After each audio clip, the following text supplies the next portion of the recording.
الحمد لله والصلاة والسلام على رسول الله وبعد. يقول الله سبحانه وتعالى في محكم التنزيل: يا أيها الذين آمنوا اتقوا الله ولتنظر نفس ما قدمت لغد واتقوا الله. کہ اے ایمان والو، اللہ تعالیٰ سے ڈرو اور ہر شخص یہ دیکھے کہ اس نے کل کے لیے کیا تیاری کی ہے، کیا اعمال آگے بھیجیں.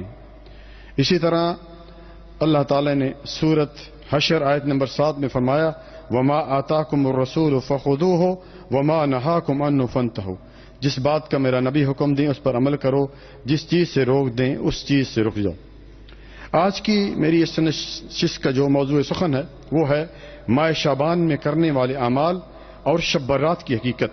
حضرت عائشہ رضی اللہ تعالی عنہا بیان کرتی ہیں کہ وما رأیت رسول اللہ صلی اللہ علیہ وسلم استکمل الصیام شہر قط الا رمضان وما رأیتہ فی شہر اکثر منہ صیاما فی شعبان متفق علیہ. کہ میں نے نبی صلی اللہ علیہ وسلم کو نہیں دیکھا کہ آپ نے کبھی رمضان کے علاوہ کسی مہینے میں مکمل روزے رکھے ہوں، اور نہ دیکھا کہ کسی مہینے میں شعبان سے زیادہ روزے رکھے ہوں. اسی طرح ام المؤمنین حضرت سالمہ رضی اللہ تعالی عنہ بیان کرتی ہیں کہ ما رأیت النبی صلی اللہ علیہ وسلم یصوم شہرین متتابعین الا شعبان و رمضان. رواہ احمد، نسائی و ترمذی.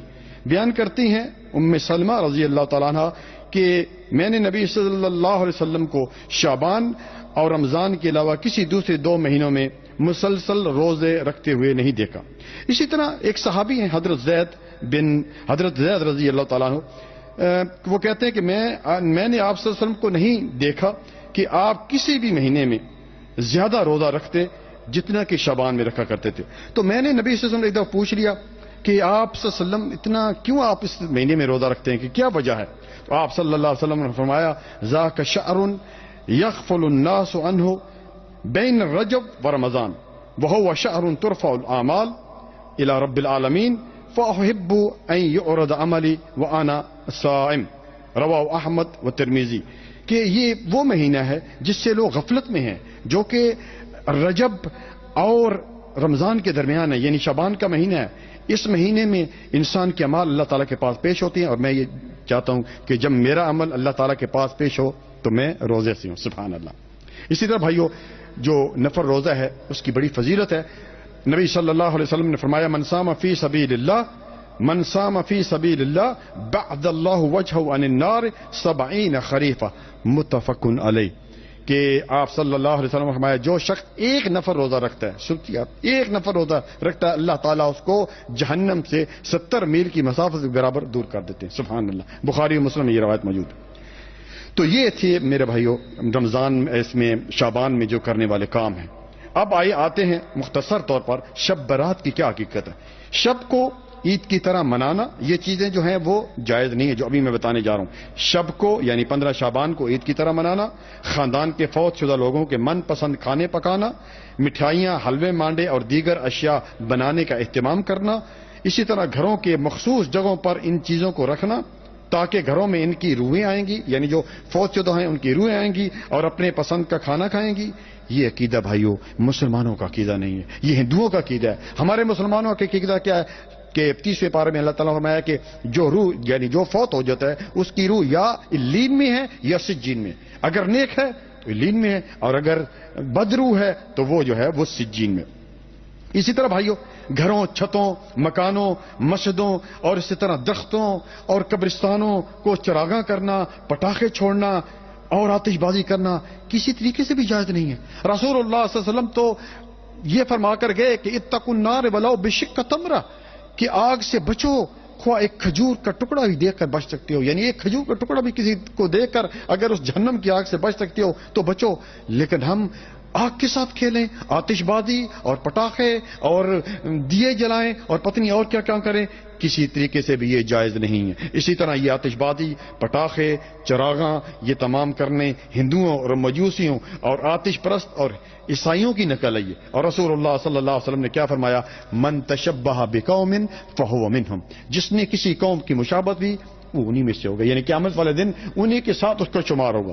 اور رسول اللہ صلی اللہ علیہ وسلم نے کیا فرمایا؟ من احدث فی امرنا ھذا ما لیس منہ فہو رد، رواه البخاری، کہ جس نے ہمارے اس دین میں، ہمارے اس حکم میں کوئی ایسا کام کیا جس پر ہمارا حکم نہیں ہے وہ مردود ہے. میں یہ سمجھتا ہوں کہ اگر واقعی یہ عظیم رات ہے جسے ہم شب برات کہتے ہیں تو کیا بات ہے قرآن میں اس کا ذکر نہیں ہے، اور نبی صلی اللہ علیہ وسلم ہمیں بتا کر گئے. اور اب رہی بات قرآن کی آیت سورۃ دخان کی آیت نمبر 3 اور 4 کہ انا انزلناہ فی لیلۃ مبارکہ، کہ یقیناً ہم نے اسے مبارک رات میں اتارا. اور مبارک رات کون سی ہے؟ لیلۃ المبارک سے مراد لیلۃ القدر ہے. یعنی قرآن کو کون سے مہینے میں آیا؟ شعبان میں آیا یا رمضان میں آیا؟ ہم نے اس کو مبارک رات میں اتارا. انا انزلناہ فی لیلۃ القدر، لیلۃ القدر خیر من الف شہر. اسی طرح بھائیو اس رات میں جو ہے یہ بات ابن کثیر میں موجود ہے، اس رات میں موت و حیات اور زندگی کے فیصلے لوح محفوظ سے اتار کر فرشتوں کے سپرد کر دی جاتے ہیں. اسی طرح لیلۃ المبارک سے شعبان کی 15ویں رات صحیح نہیں ہے، جبکہ قرآن کی نص صریح سے قرآن کا نزول جو ہے کب ہوا؟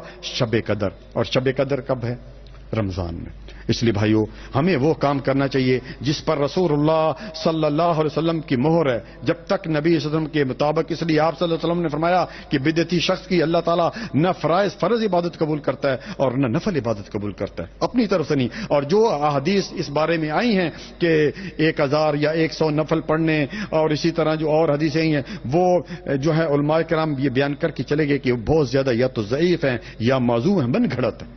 اس مہینے میں ہمیں جو صحیح چیز ملتی ہے وہ یہ کہ ہم زیادہ سے زیادہ روزے رکھیں. اور نبی صلی اللہ علیہ وسلم نے ایک جگہ فرمایا کہ جو شخص 1 نفر روزہ رکھتا ہے اللہ تعالیٰ اس کے اور جہنم میں ایک خندق بنا دیتے ہیں جس کی جو مسافت ہے، لمبائی زمین و آسمان کے برابر ہے. تو کیوں نہ ہم وہ کام کریں جو نبی صلی اللہ علیہ وسلم کو ہم بھی بتا کے گئے ہیں، بجائے کہ ہم جو ہے وہ، اور ابھی یہ 13، 14، 15 جو ہے روزہ آ رہا ہے، 13، 14 اور 15 کو آپ روزہ رکھیں. نبی صلی اللہ علیہ وسلم نے فرمایا کہ جو ہر مہینے 13، 14 اور 15 کو روزہ رکھتا ہے تو وہ اس طرح جس طرح کے قصوم دہر وہ پوری زندگی روزے سے. کیوں؟ کیونکہ 1 روزے کا ثواب 10 کے برابر ہے، 2 روزے کے ثواب 20 کے برابر اور 3 روزے کے ثواب 30 کے برابر. یعنی ہر مہینے اگر شخص 3 روزے رکھتا ہے تو وہ اس طرح ہے جس طرح پوری زندگی روزے سے.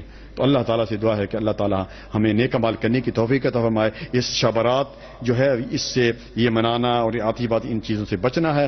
روزے رکھیں اس مہینے میں جو ہے اعمال، اور یہ بھی اعمال کہیں نہیں لکھا ہوا کہ 15 کو ہی پیش ہوتے ہیں. دیکھیے اعمال جو ہیں ہمارے ایک ڈیلی اللہ تعالیٰ کے پاس پیش ہوتے ہیں. نبی صلی اللہ علیہ وسلم نے فرمایا کیا کہ ہر فجر کے بعد اور ہر عصر کے بعد جو ہے وہ فرشتے لکھ کر اعمال اللہ تعالیٰ کے پاس چلے جاتے ہیں. اسی طرح ویکلی کیا ہوتا ہے؟ منڈے اور ٹیوزڈے، یوم الاثنین اور یوم الخمیس، یعنی پیر اور جمعرات والے دن. نبی صلی اللہ علیہ وسلم نے کیا فرمایا کہ ہر پیر اور جمعرات والے دن اللہ تعالیٰ کے پاس اعمال پیش ہوتے ہیں. فَأُحِبُّ أَن يُعْرَضَ عَمَلِي وَأَنَا صَائِمٌ، اور میں یہ چاہتا ہوں کہ جب میرا عمل اللہ تعالیٰ کے پاس پیش ہو تو میں روزے سے ہوں. اسی طرح ایئرلی جو سال میں پیش ہوتے ہیں وہ اس مہینے کا ذکر ہے. کہیں یہ ذکر نہیں ہے کہ 15 شعبان کو پیش ہوتے ہیں یا 20 شعبان کو پیش ہوتے ہیں، بلکہ اس مہینے میں پیش ہوتے ہیں. تو آپ صلی اللہ علیہ وسلم کہہ رہے ہیں کہ میں یہ چاہتا ہوں کہ جب میرا عمل پیش ہو تو میں روزے سے ہوں. تو اللہ تعالی ہمیں نیک عمل کرنے کی توفیق عطا فرمائے. وصلی اللہ علی نبینا محمد وعلی آلہ وصحبہ اجمعین. جزاکم اللہ خیرا. السلام علیکم ورحمۃ اللہ وبرکاتہ. اللہ کے دین کی دعوت اور لوگوں تک پہنچانے کے لیے اس ویڈیو کو ضرور لائک، شیئر، کمنٹ اور سبسکرائب کریں.